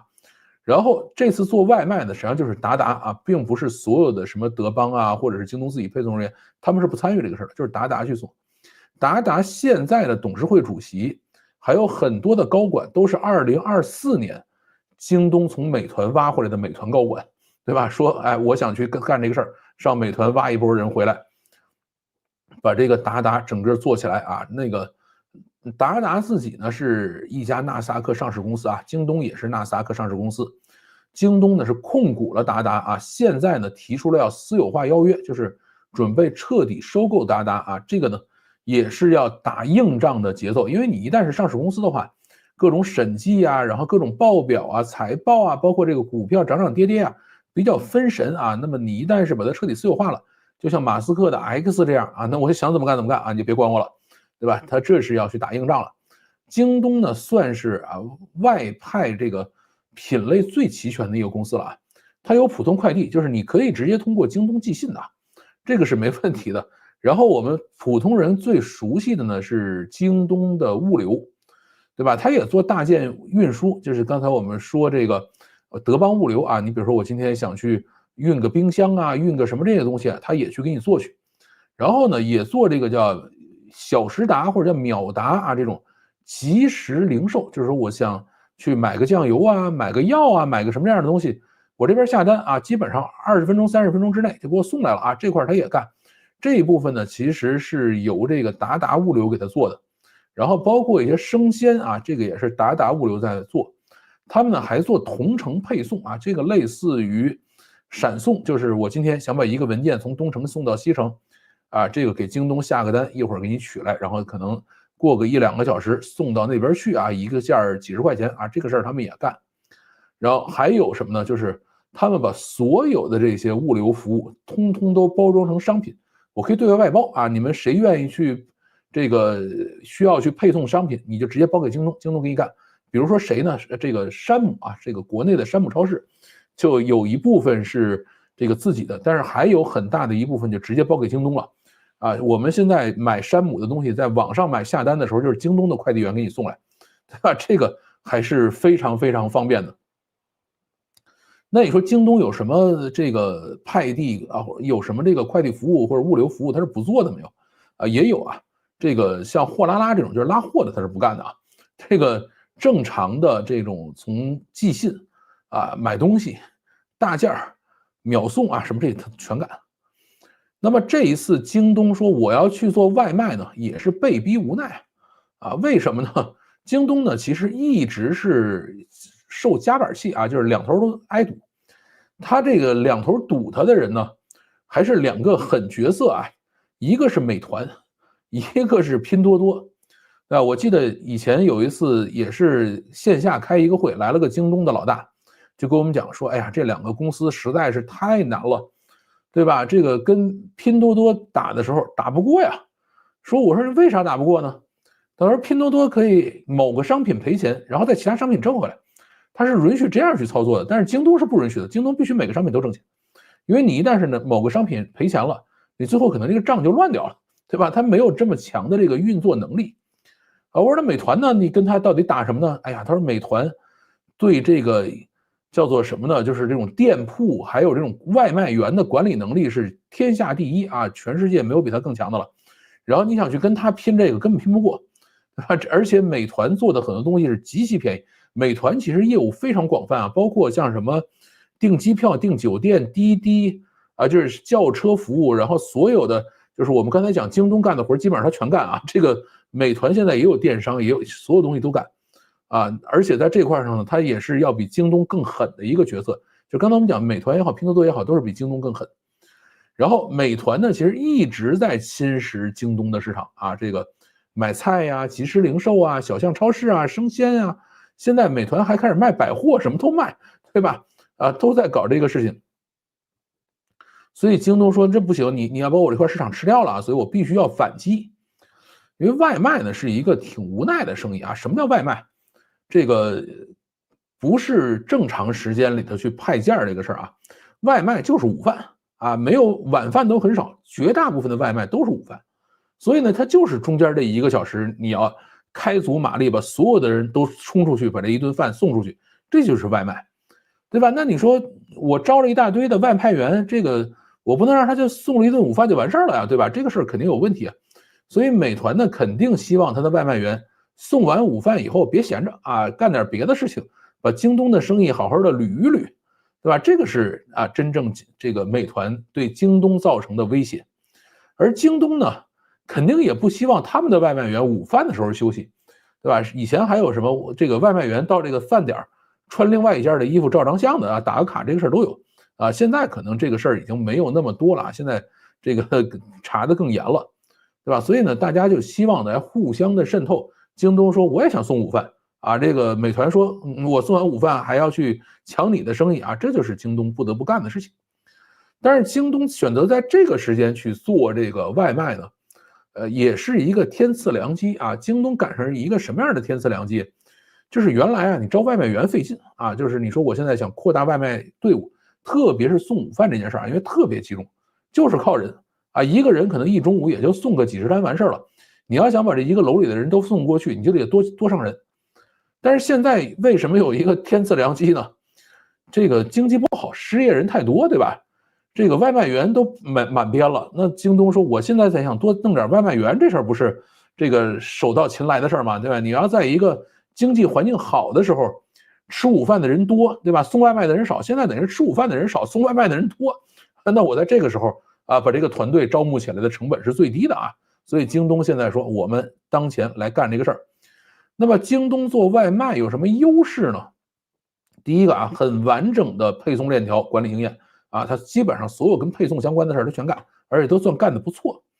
然后京东自己呢也有一套流量体系，京东自己好歹也有个几亿用户吧，这个事儿还是存在的，而且这些人是活跃用户，每天在京东上买来买去的，对吧？那么为他们去提供一些餐食服务，那是搂草打兔子嘛，就顺手就把这钱挣了啊，没问题。而且呢，京东还有一整套的这个体系是什么？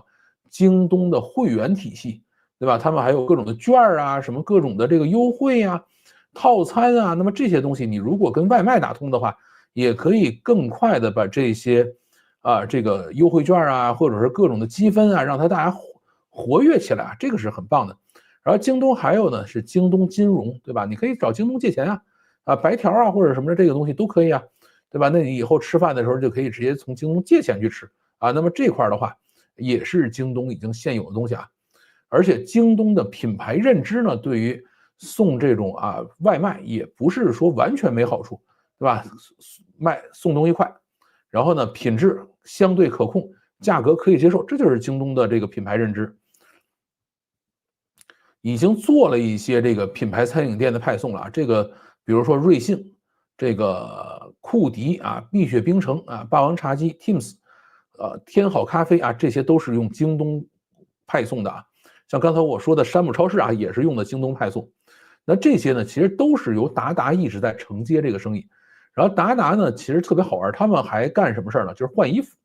什么叫换衣服？就是我们去收到快递的时候，他们一定要穿工服嘛，不穿工服是不可以送快递的啊。那么达达的人是可以换的。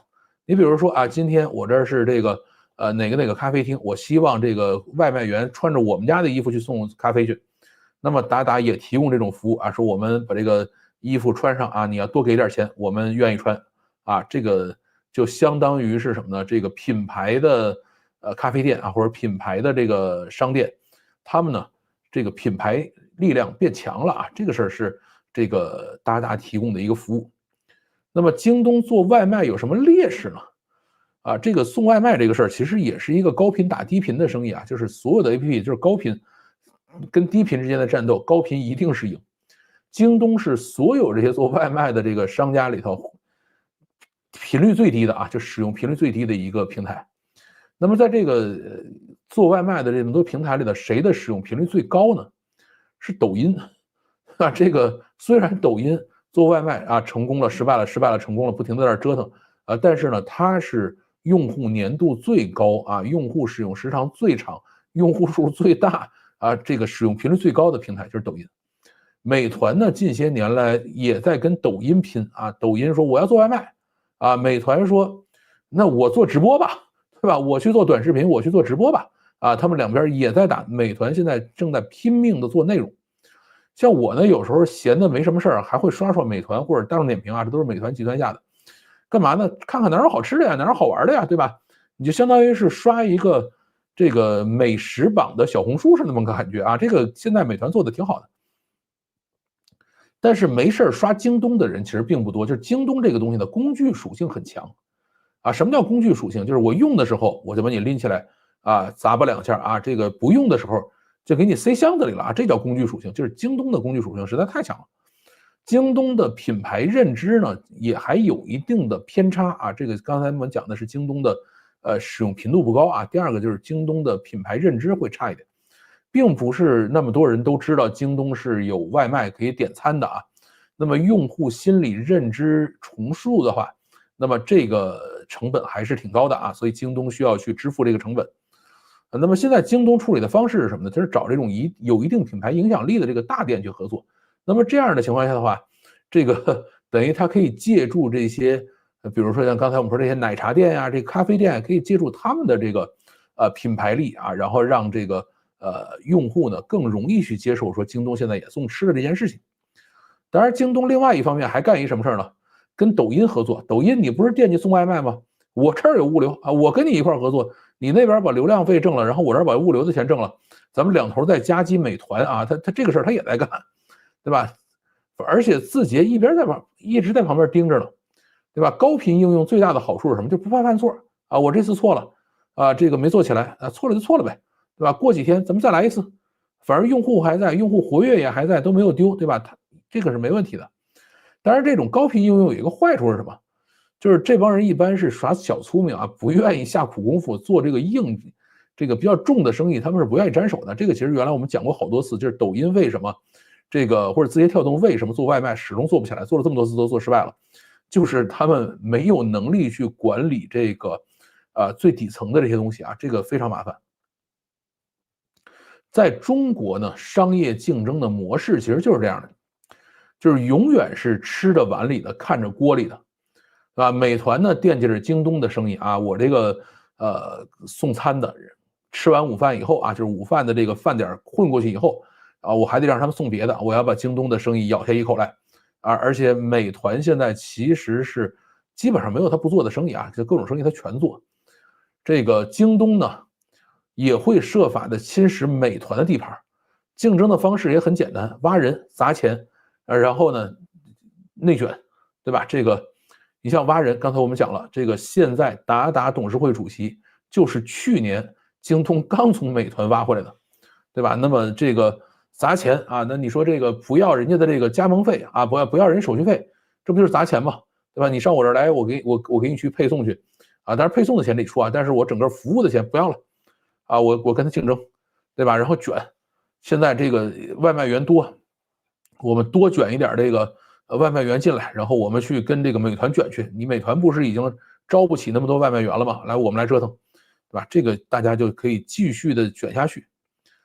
那么大家呢都是要叫守住基本盘，然后不断的向外扩张。京东的基本盘就是它的电商和它的物流，对吧？然后外卖这个事儿呢，实在不行就卖给这个什么，就是给这个抖音卖服务就完事儿了，对吧？这个我们就不跟大家卷流量的事情了啊。这个它实际上基本盘它要搞清楚，但是呢，能咬就咬一口下来。他如果真的帮着抖音把这个美团咬一口下来，他也挺开心的啊。然后这是什么？叫逆水行舟，不进则退啊。就是你说我把自己的生意做得好好的，往下做下去行不行？不行，对吧？你如果就光看着自己这一亩三分地儿，很快就会被别人给这个整个给这个吃进去啊，这事儿是没戏的。所以为什么在中国这种什么百年老店啊、隐形冠军这种东西出不来，对吧？所有人都盯着你看呢。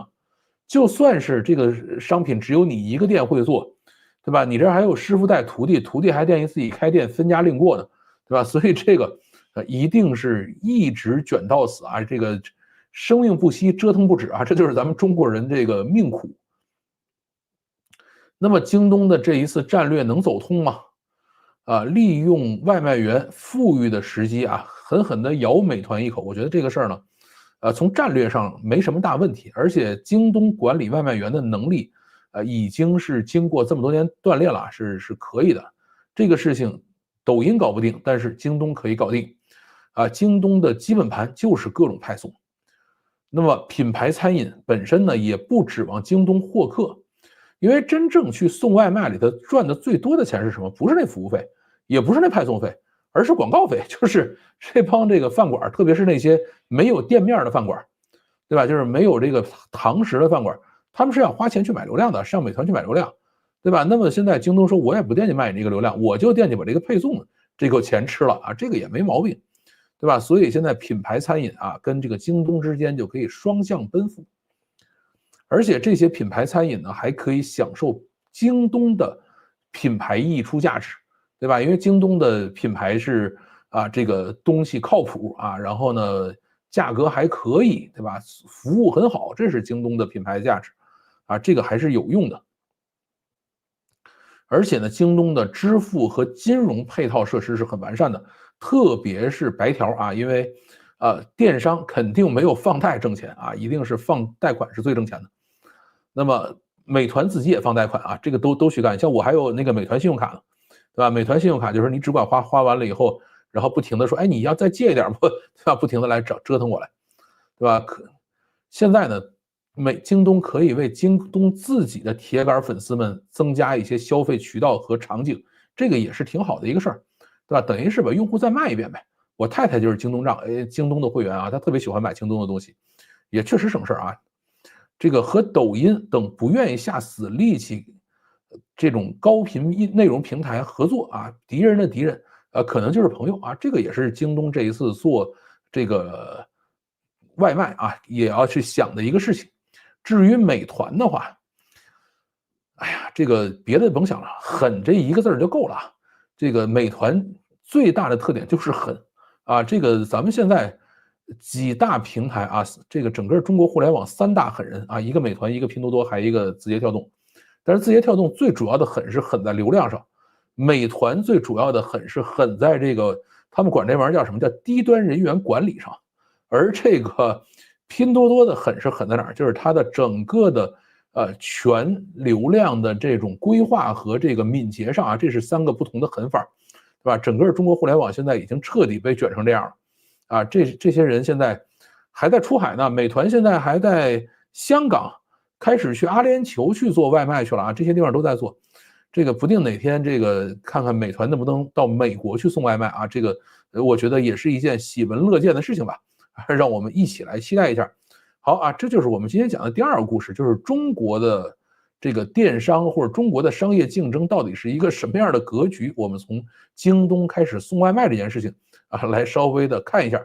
好啊，这就是我们2个故事讲完了啊。第2个故事短一点。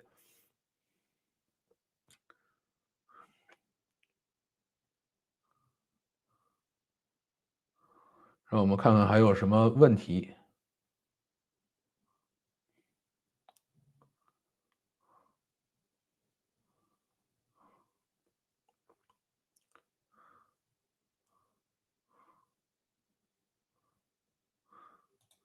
向量数据库不用 Oracle 啊，Oracle 装在本机实在太笨了，对吧？这个你要用 Oracle 的话，就要用 Oracle 云，但那个其实挺贵的，还不如直接在云主机上挂一个那个 PG 呢，因为我们毕竟数据少嘛，对吧？没有那么多数据。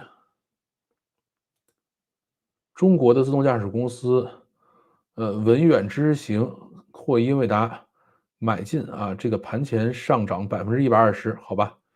这个反正他们现在都是跟英伟达合作。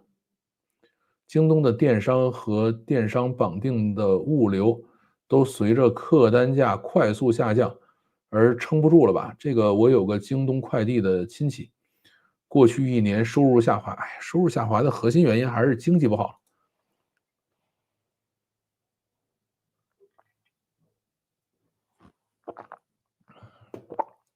外卖界的上浮市场消费升级嘛，升不了级啊，就是趁着市场降级，再去折腾点事儿。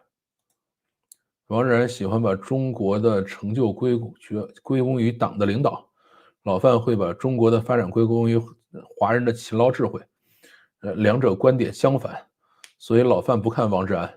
这个倒没有啊，我不看王志安的最主要原因是他的所有观点我没法认同。就是王志安其实有他好的地方啊，就是他做功课其实要比我做的好，而且呢，人家毕竟是中央电视台科班出身嘛，这块还是这个不服不行的啊。咱们还是这个半路出身，嘴皮子没那么厉害。电池厉害的是东芝电池厉害啊，东芝不是松下啊，这个但是松下电池也还不错。美国没有制裁中国芯片，国内卖美国芯片利润是不是很大？之前看了一个 UP 主说，国内卖美国芯片根本不需要什么高学历，这个几年内可以赚几个亿或者10个亿，10亿以上，然后被美国制裁，加上国内要求100%国产芯片替代，这个后边这半句没看懂啊。这个如果告诉你说不需要学历就可以挣几个亿，你问问他是不是在缅甸卖？没有什么生意是轻松的。AI 能淘汰护士吗？这个我觉得会比较慢啊。这个我今天还看了那个叫什么来着，就是 Cloud 啊，就是那个 Anthropic 他们发表的一个论文，他们讲的是什么呢？就是到底什么人在用它们啊？都在用它们干嘛？啊，最后呢说最底层的人啊，或者说收入最低的人是不用的，收入最高的人也不用，就中间这波人用，对吧？然后呢，行业呢，比如说教师啊、程序员，第一个是程序员啊，然后是教师，然后是各种管理人员，然后大概基本上就是原来咱们说中产这些人啊，是这个 AI 的最主要用户。甲骨文迁移到 DB2 估计很麻烦，很少有人这么做。SQL Server 迁移到甲骨文有工具，包括存储过程这些，大概率自动化转化。以前遇到这种迁移的生意，很高兴，快钱啊，不用墨迹用户需求那些。哎，我们那时候就没办法，原来的系统是用 Oracle 做的，后来等于投标的时候呢，这个 IBM 也不怎么使了个劲儿。原来说的应该是 IBM 主机跟 Oracle 数据库。但是呢，这个反正我估计是招投标那天喝酒了，然后就改成 IBM 主机和这个 DB2 数据库了，然后那个项目整整做了一夏天，快烦死我了。能淘汰一小部分护士，我估计比较难。医院很难啊，看病看到人，这个病人才安心。现在关键是这样，就是你必须要有人负责啊，AI 是不能负责的。美团和饿了么全程抽20到30%，这个我估计是这样，就这20到30里头有一部分是快递费，然后快递费的话应该是从这个就是订单那头去抽，而且它每一单不一样，所以它这个比较复杂。希望京东能够改变内卷的恶性循环，这开什么玩笑？咱们就是看谁卷出新高度来嘛。京东东西其实不贵，对，是不贵。松下造特斯拉的电池，不能说不厉害，对，松下电池还是不错的。美团队最后1公里的统治力跟他打还不如搞点其他的，但是达达对最后1公里的统治力也是很强的，就是中国能够跑最后1公里的美团、饿了么、达达就这3家，对吧？现在饿了么跟这个京东吧，就是达达实际上就是京东嘛，都在跟抖音合作啊，都是在围剿美团。但是美团好像1个季度挣的钱比京东还多啊，美团挺挣钱的，也利润啊，咱们讲的是利润，销售额应该是京东高，但是利润是美团高。再这么卷下去，中国通缩经济就完了啊！这个，所以我觉得中国还是使劲造吧，对吧？中国现在是这样的，就是中央在喊说，大家要赶快刺激经济啊，刺激消费，赶快消费啊。然后等到各省去做计划的时候，说我们能不能少刺激点消费，多刺激点制造，多刺激点这个工业啊，对吧？这个现在依然在走这条老路啊，还是想继续造，造完了以后看看是不是出口。今年的情人节又崩了，这个花店都不用通宵扎花啊，这个那我就不了解，因为这个我对情人节这个事儿基本上没什么感觉。我买过大国外卖啊，都是半夜3更突然想吃点啥，这个很不健康，这样对吧？但你像在大国的话，这个在咱们这儿，你半夜3更想吃什么，人家也给你送来。今年比上年还惨，是的，现在肯定是很惨。2016年 .NET Core 版本之后的原生兼容 Linux 了，现在都拿 Docker 跑在 K8S 上，默认也是用 Linux 的镜像啊，好吧？因为我对这个我就真的不了解，我是 .NET 一直都不熟 ，C# 写过一点点。听完老范的故事，我要开始准备情人节晚餐了。不对啊，你在美国现在应该是早晨啊，对吧？我是晚上，你是早晨，你怎么现在就开始准备晚餐呢？黑箱的问题不在于单次的输出不可控，而是在长流程中很容易出现中间环节问题。对，这个也是很麻烦的事情。这个现在所谓的科技公司不是放贷就是吸底层的血，这个哪层都吸啊，只要有血我们全要，不挑剔。滴滴现在可以送外卖，价格比闪送便宜1/3，对，也可以。但是滴滴呢，主要是送快递啊，但不是送外卖。你像国外是 Uber Eat 啊，但是国内的话，滴滴在这块还是要差一些，因为太卷了，用滴滴送这个东西不划算。经济稳中向好，稳中向好，对，还是在稳中向好啊。送上门加9块，你看，对，他得把车停下，那车是他自己的呀。作为消费者，京东的印象要比那2家强太多了啊！拼多多跟美团真没下线。美团还可以啊，拼多多这个就没法整了啊。美团很难出海，美团现在在出啊，这个现在中东已经有大量的美团的无人配送车，什么包括一些无人配送直升机什么的都在跑啊，然后现在很多的这个这个香港其实美团也做的还可以啊，反正一个地方有点磕呗。京东物流能力出海其实，更有优势，但是京东出海是不行啊，因为京东的所有最后1公里都在国内，出海呢，他们也就是最多能给你送到机场，然后就完事儿了，剩下他不管了。强子喜欢在中东泡泳池，这就不知道了啊，这个我们没听说过。终于赶上直播了啊，欢迎。呃，没人一起过情人节很不开心，有人一起过又要发红包，也很不开心。为什么要发红包呢？这么很奇怪，过情人节为什么发红包？这个听了几十次，第一次赶上直播啊，这个我们直播经常的，这梗现在大家已经不玩了啊，是正说话的，是真的。我京东会员充值到了2029年了，我太太等于充京东，然后送那个叫什么来着？送爱奇艺啊，所以她就有时候看爱奇艺。拼多多还是实惠一点，就是二手再包装太多了。反正我是比较喜欢买拼多多，这个而且最近开始买这个叫什么来着？买这个抖音啊，你像我的衣服都是抖音买的。现在抠像的效果比之前好多了，没有绿幕，还是原来这套东西。你看这耳朵边上不是还在，耳朵要动起来的话，还是不行的啊。最近 DeepSeek 热度有点火，感觉不能说缺点和支持问题，客观评价一下被骂死啊，这个倒也没有了。DeepSeek 也没有那么强啊，经常还是出错的。外卖本身就是收入下降的平替，能堂食又怎么会叫外卖呢？这个也不能这么讲吧。这个外卖还是我觉得是个挺大的进步，对吧？我们可以在中午这点时间吃到很多好吃的东西。你们这些问题是怎么选上去的？可以在屏幕上显示，是我点的啊，我点的。这个在用哪个什么搜索的 AI 叫什么来着？P 开啊，Perplexity 啊，那个我不怎么用的。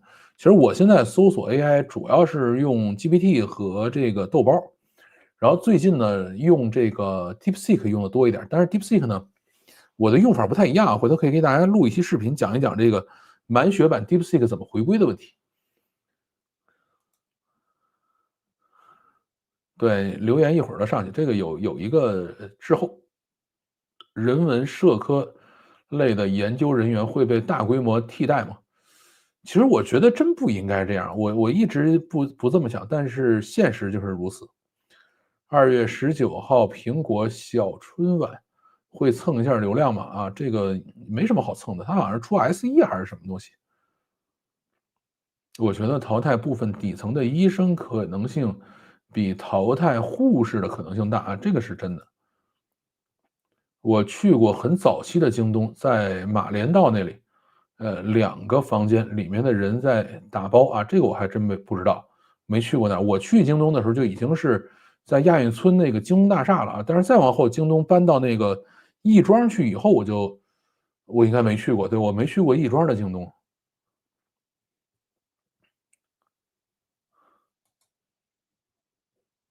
点个赞啊，拜拜，这是要去玩耍了哈。我就受不了 C# 才从 Unity 转这个虚幻五，虚幻五是 C++那玩意儿更费劲。上个星期看到广东省发文要搞什么芯片产研，心凉了半截儿。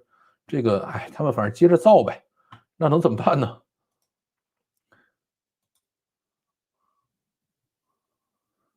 我回国的时候也特爱点外卖，爽是真爽，唯一的坏处是长胖太快，那没办法，因为所有外卖呢，第一个是预制菜啊，第二个就是多油多盐，美国是早晨啊，那么有些东西就要开始准备了，例如从冰箱里拿出来龙虾尾巴啊，龙虾尾是很好吃的东西。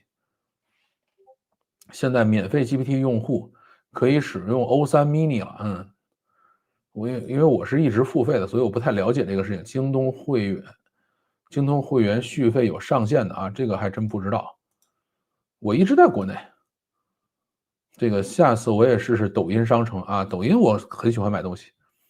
这个芝士甜菜生菜色拉，这是什么东西啊？这个鸡油菌、椰奶、菠菜汁儿意面啊，龙虾尾刺身。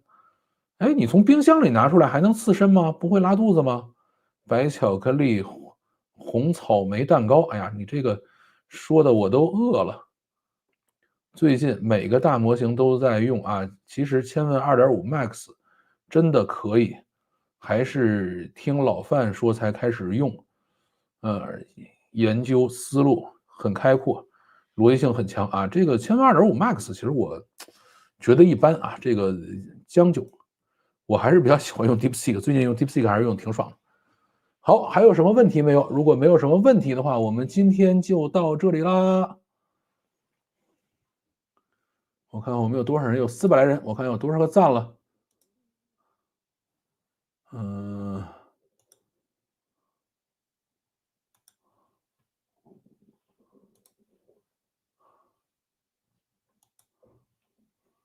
我们现在有57个赞啊，你们点一波赞再走吧。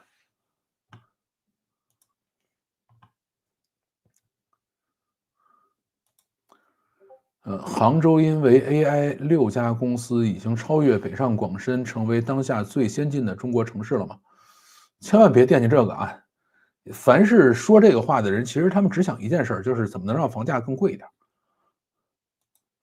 DeepSeek 好像在调试的时候比较麻烦，我看了一些做 To B 的转 DeepSeek 遇到问题，其实没有啊。DeepSeek 其实 V3就跟那个 GPT 是一样的，R1是稍微要麻烦一点，但是也没有特别大的问题。DeepSeek 的研究瞎编太多啊，这个不知道你说的是哪部分啊？这个冰箱里龙虾尾是冰冻结实的啊，不会拉肚子。这个好吧，反正我的肚子是不行的，可能你比较耐这个什么吧，就是比较皮实。好，那我们今天就到这里，大家周末愉快。然后周末我可能要好好休息一下，因为我要去打我的文明七，我的文明七上线了，然后我下载了以后还没有认真的去打呢。这个是我很喜欢的游戏哦。呃，好，那我们今天就这样，再见。